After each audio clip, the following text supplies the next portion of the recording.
Calculator. পরীক্ষা হলে calculator ছাড়া আসছেন কেন? কমন সেন্স নাই? ইয়েস পঞ্চমের কথা না? Sorry sir. টাকা পয়সা তো চাই না, এমন বিহেভ করতে কিছু নাই। না দিলে বলেন দিবেন না, শেষ। এই যে শুনেন, আমি জি আপনার কাছে ফোন আছে, আমি একটা কল করতাম। ক্যাম্পাসে কি ফোন অ্যালাউড? সেটা আমি জানি। জিজ্ঞেস করতেছেন কেন তাহলে? জানেন না রুলস এন্ড রেগুলেশন? জানেন না খালি ক্যালকুলেটর আনলে হবে? আমি আসলে ঢাকার বাইরে থেকে পরীক্ষা দিতে আসছি, ভর্তি পরীক্ষা। আমার সাথে আমার মামা ছিল, কিন্তু আমাকে বলছিল যে পরীক্ষা শেষ হলে গেটের সামনে দাঁড়াতে, কিন্তু আমি না মামাকে খুঁজে পাচ্ছি না। আমি যে মামাকে ফোন করবো, আমার কাছে ফোনটাও নাই। আমাকে কি ফোন ফ্যাক্সের দোকান মনে হয়? আমি ঠিকানা জানি, কিন্তু আমি না ঢাকা শহর কিচ্ছু চিনি না। আপনি মামা না আসা পর্যন্ত আমার সাথে একটু অপেক্ষা করবেন প্লিজ। কেন দারোয়ান রাখছেন নাকি আপনার মামা আমাকে দারোয়ান রাখছে? দেখেন তো আমাকে কোনো অ্যাঙ্গেলে কি দারোয়ান মনে হয়? বুঝলাম না আপনার হিসাবটা। মানুষের সাথে ফার্স্ট ইমপ্রেশনে কোনো মিসবিহেভ করতে না, বুঝছেন? এখন ফার্স্টের না ক্যালকুলেটর আনতে পারে না, খ্যাত। গ্রামে গ্রামে পরীক্ষা দিবেন, এখানে কেন পরীক্ষা দিতে আসছেন আপনি? শহর না চিনলে হ্যাঁ আজের কথা বলে একদম ন্যাকামো করবেন আমার সামনে। কি ভাবতে নিল আমার সাথে? আমি তো ঠিকই আসছে। কি ব্যাপার, আপনি কান্না করতেছেন কেন? আমি বলতেছি আপনি না কান্না করুন না প্লিজ। আমি দুষ্টুমি করতেছিলাম। আমি মাইর খাবো, পাবলিক ইউনিভার্সিটি না, মানুষ ভাবে আমি উল্টা পাল্টা কিছু করতে। আমার ভুলে গেছি, সরি। আপনি আসেন, আমি দাঁড়াবো আপনার জন্য। আসেন, আইসক্রিম খাবো না, আমি সত্যি কথা। একটু আসেন প্লিজ প্লিজ, আমি আসেন। আমি চকলেট খাবো, আপনাকে আসেন, চাও খাওয়াবো।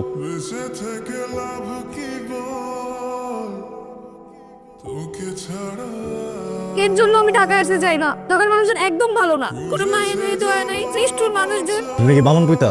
আপনি যখন পেটে ছিলেন আপনার আম্মুর, তখন কি নারী ভুজির ভিতরে পেঁচা গেছিলেন? আপনার মনে তো প্যাচ কেন? আপনার মনটা খারাপ, এই জন্য আপনাকে এখানে নিয়ে আসছি। নিজে বাদাম ছিলে আপনাকে দিতেছে, আইসক্রিম খাওয়াইলাম, এগুলোতে আপনার চোখে পড়ে না? আপনার মন ভরে না? আর কি করলে আপনার মন ভরবে বলেন আপনি আমাকে?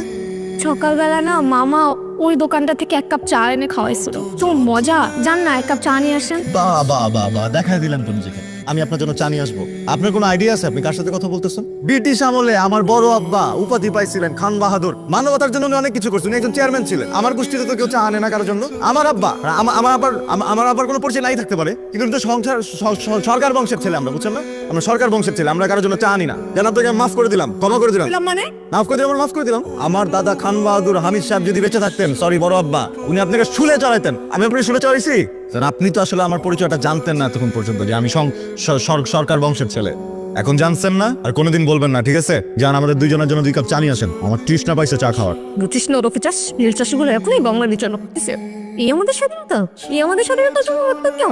আপনি কি বললেন? কারে কি নরবিটাসকে? হ্যাঁ, কিছু বলি নাই, কিছু বললে তো আমার শুলে চড়াস। একদম শুলে চড়া দিব। লাগবে না আমার চা, খাবো না আমি চা।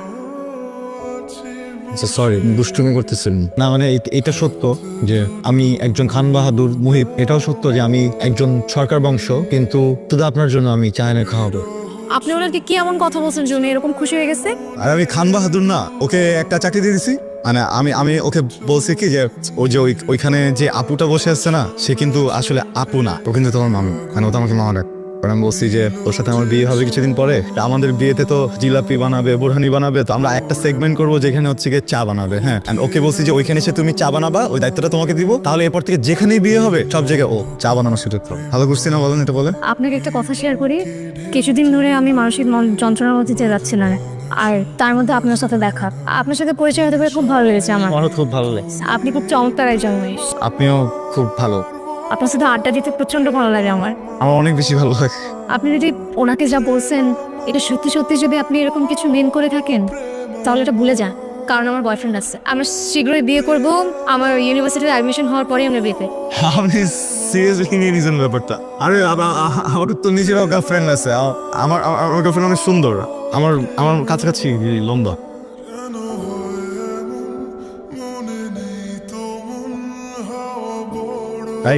মানে কি? কিসের মানে কি? না, আপনার সাথে দেখা করতে আসলাম, আপনার বিচারও করতে আসছি। আপনি আমাকে মিথ্যা কথা বলছেন কেন? মিথ্যুক। আমি ক্লাসে ছিলাম, ক্লাসের মাঝখান থেকে দৌড়া এই পর্যন্ত আসলাম। কোন ধরনের ফান্ডাম এটা? কি ব্যাপার বলেন তো?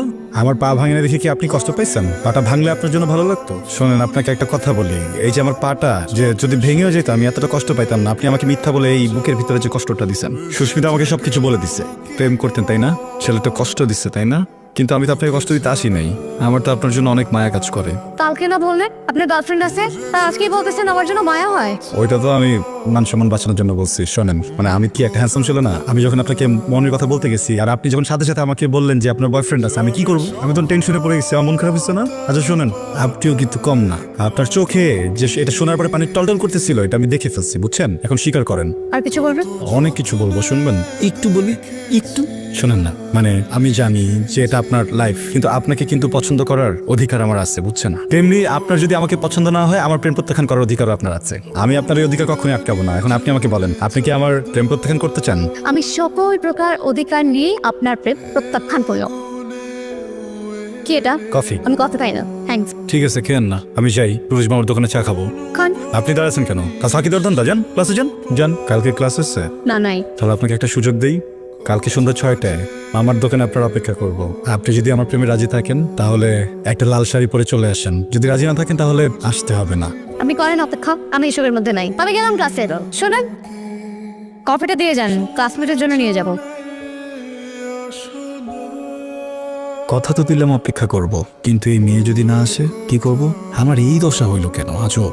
ও কি আমাকে জাদু করছে? এইসব পাগলামির কোনো মানেই হয় না। 7:15 বাজে, 7:30 পর্যন্ত দেখবো। এরপর যদি না আসে, এখান থেকে তো যাবো, এই মামার দোকানে আর কখনো আসবো না।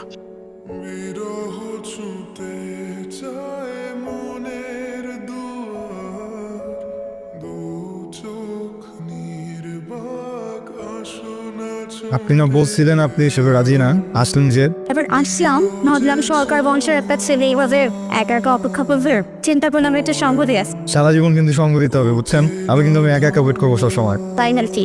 সিনেমা ডাউনলোড দেবেন না তো? আমার এসব পছন্দ না। আমার প্রেম কি আপনার কাছে সিনেমা ডায়লগ মনে হয়? এটা তো ঠিক না জানেন। একটা মানুষের ইমোশন নিয়ে এসব বলা তো একদম ঠিক না। ফিফি করবে না, যান কাপি আসি। তার আগে বলেন আপনি ডিসিশন কি নিয়েছেন? কি ডিসিশন এই হবে? ওই যে বলছিলাম না আপনাকে, আমি এটা চায়ের বাড়ি করবো, আপনাকে নিয়ে বাগান করবো, ওখানে চা পাতা হবে, চা পাতা আপনাকে চা বানায় খাওয়াবো, ব্রিটিশদেরকে রাখবো কাজে। এটা কোন ডিসিশন নিয়েছেন? রিক্সা কিনছিলেন? কোন রিক্সা? আপনি না বললেন রিক্সা কিনবেন, সেই রিক্সায় আমাকে ঘুরাবেন, পুরো ঢাকা শহর আমাকে চিনা। প্যাসেঞ্জার পারমিশন না দিলে, লাইসেন্স না দিলে আমি রিক্সা কিভাবে কিনবো? নিলাম লাইসেন্স। কিছু বলবে আমাকে? আপনি আমার মায়ের মতো। মায়ের সামনে আসলে কতটুকু বলা উচিত, কতটুকু বলা উচিত না বুঝতেছি না। ছোটবেলায় আমার আব্বা মারা গেছে, আমার কাছে বড় হয়েছি, আর এখন আমি থাকি আমার ভাইয়ার সংসারে। আমি যদি আমার ভাইয়ের সংসার থেকে এখন বের হই, পরের মুহূর্তে আসলে আমি কই যাব, কি করব আমার জানা নাই। কিন্তু আমি এটা জানি, আমি জারিনকে অনেক ভালোবাসি। এই মুহূর্তে জারিনকে বিয়ে করতে পারবে না? মানে তোমার বাড়ি থেকে কাউকে দিয়ে প্রস্তাব পাঠাতে পারবে? আন্টি, একটা ফ্যামিলি থেকে একটা মেয়েকে বিয়ে করে নিতে একটা যোগ্যতার ব্যাপার আছে। আমি এখন অতটুকু যোগ্য না। আমি তো আমার পরিবারকে চিনি। আমি যতই বলি, যতই কষ্ট পাই, ওরা রাজি হবে না। আমাকে 2টা বছর সময় দেন না, আমি যোগ্য হয়ে জারিনকে বিয়ে করব। মা, আমাকে কি 2টা বছর সময় দাও জানো মা? তোমার কথা আমি বুঝতে পারছি। জারিনের বাবা অসুস্থ, সেটা নিশ্চয় জানো। ওনাকে তোমার কথা বলেছিলাম, উনি ভীষণ রকমের জেদি মানুষ। কিছুদিন আগে ব্যবসায় টাকা লস করে স্ট্রোক করেছিলেন। এখন যেখানে বিয়ে ঠিক হয়েছে সেটা ওনার বন্ধুর ছেলে। দেখো বাবা মহিব, তুমি চাইলে জারিনকে নিয়ে পালিয়ে যেতে পারো। তোমরা এখন বড় হয়েছো, সিদ্ধান্ত তোমাদের। কিন্তু জারিন এমন কাজ করলেও বাবা বাঁচবে না, আর যদি বেঁচেও যায় তাহলে সারা জীবন জারিনের সাথে কথা বলবে না। আমি তো ওনাকে ভালো করে চিনি। একজন বাবার কাছ থেকে তার মেয়েকে কেড়ে নেবে,